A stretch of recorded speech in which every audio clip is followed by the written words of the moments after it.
اور میں ایک دعا عرض کرتا ہوں، اس کا تو معمول بنا لیں،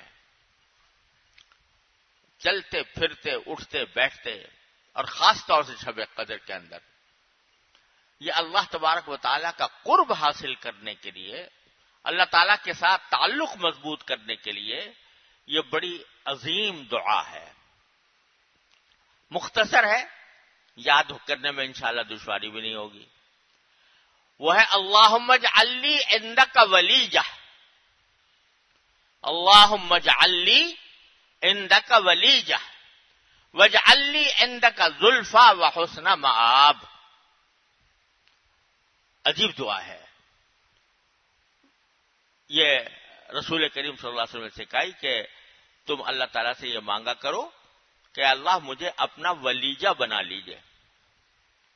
ولیجہ کس کو کہتے ہیں؟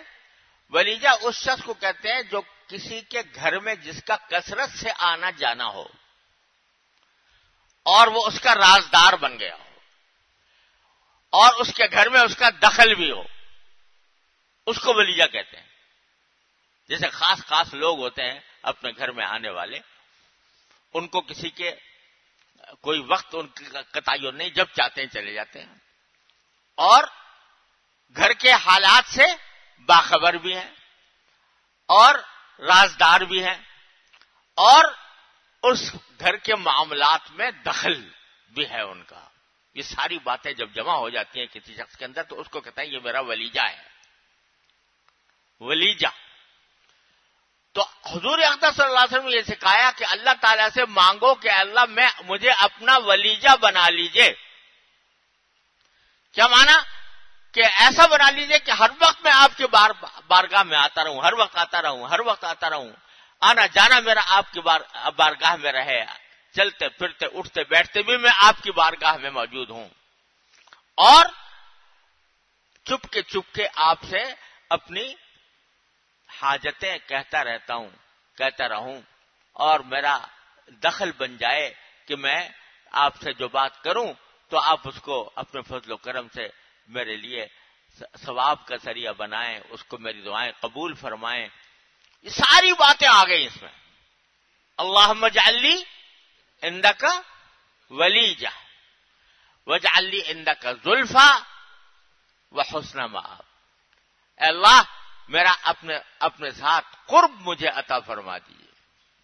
اجعل لی عندک زلفی، اے اللہ اپنے پاس مجھے تقرب عطا فرما دیجیے. وحسن مآب، اور آخری انجام، اچھا انجام مجھے عطا فرما دیجیے کہ میرا انجام اچھا ہو. کیا خوبصورت دعا ہے، آدمی سوچ بھی نہیں سکتا اس کے جو کچھ نبی کریم صلی اللہ علیہ وسلم سے کہا دیا. یہ چلتے پھرتے اس کو وظیفہ بنا لیں، اور خاص طور سے شب قدر کے اندر اپنے اردو میں جو بھی کہا، یا اللہ مجھے اپنا قرب عطا فرما دیجیے، اپنے خاص تعلق عطا فرما دیجیے. ہر وقت مجھے آپ کا دھیان رہے، ہر وقت مجھے آپ کا خیال رہے. یہ مانگتے رہو. یہ مل گیا تو سمجھو ساری دولتیں مل گئی. اللہ تعالیٰ کے ساتھ تعلق مضبوط ہو گیا. اللہ تعالیٰ کے ہاں آنا جانا، اللہ تعالیٰ کے ہاں آنا جانا لگ گیا، اور ایسا لگ گیا کہ ہر وقت اس کا دھیان رہتا ہے، ہر وقت اس کے بارگاہ میں حضوری کا تصور رہتا ہے، ہر وقت میں اس سے کچھ نہ کچھ مانگتا رہتا ہوں. تو یہ چیز جو ہے بندے کو کہیں سے کہیں پہنچا دیتی.